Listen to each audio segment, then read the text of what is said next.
आपका रिजल्ट आया। कल मैंने आपको बताया बहुत सारी परिस्थितियाँ ऐसी होंगी जिसके कारण आप पास नहीं हो पाए, लेकिन सबसे बड़ी बात है बच्चों को या विद्यार्थी को सत्संग करना चाहिए। अगर आप अच्छे के सत्संग में रहेंगे, अच्छे बच्चों के साथ रहेंगे, अच्छी सोच के साथ आगे बढ़ेंगे तो मुझे लगता है आप जरूर सफल होंगे।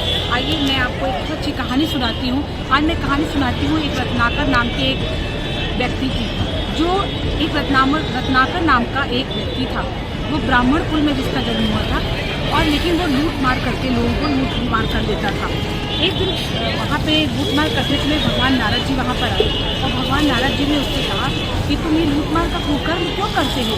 तो उसने हंस के मुस्कुराते हुए बोला कि आपको पता है मैं इस कुकर्म को अपनी आजीविका का साधन, अपने भरण पोषण के लिए, अपने घर वालों के लिए इस कुकर्म को करता हूँ, लोग को मारता हूँ, उनके पैसे लूट लेता हूँ। तो उन्होंने कहा अच्छा ठीक है, तुम मुझे एक पेड़ पे बांध दो और मुझे पेड़ पे बांध के अपने घर जाओ, अपने घर वालों से पूछो कि क्या वो इस तुम्हारे पाप के कर्म में तुम्हारे साथ निभाएंगे, क्या वो पाप अपने सर पर लेंगे। इस बात को सुनकर उसने कहा ठीक है मैं अपने घर जाता हूँ। वो अपने घर गया, उसने अपने घर जाके बोला कि जो मैं लोगों को लूटता हूँ, मारता हूँ, तो क्या तुम उस पाप कर्म में साथ होगे? उसके सब घर के सभी लोगों ने उससे कहा नहीं पिताजी, नहीं, घर ऐसा नहीं होगा, आप तो हमारे भरण पोषण का काम करते हैं जो आपकी जिम्मेदारी है, लेकिन सही अर्थों में हम आपके पाप को क्यों ढोएंगे? यह बात सुनकर वो बहुत लज्जित हुआ और फिर वापस आया, और वापस आकर उसने नारद जी से कहा कि नहीं, मेरे पाप का कोई साथी नहीं। तब उन्होंने कहा कि देखो तुम गलत लोगों के साथ में रहकर तुमने ये पाप कर्म करना आरंभ कर दिया, ये बहुत गलत बात है। तो उसने कहा अब तुम आज के बाद ऐसा करो कि राम राम का स्मरण करो, लेकिन वो इतने पाप को कर्म कर चुका था कि वो राम राम कर ही नहीं पा रहा था। तो भगवान नारद ने कहा मरा मरा कहो, तो मरा मरा मरा मरा कहते कहते एक दिन राम राम कहने लग गया।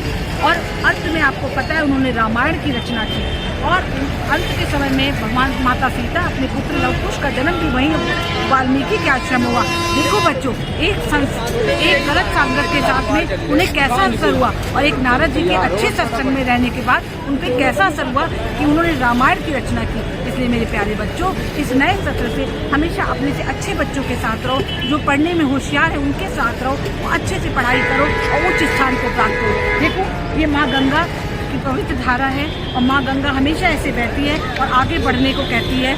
ऐसे ही हम भी आगे बढ़ेंगे। बहुत बहुत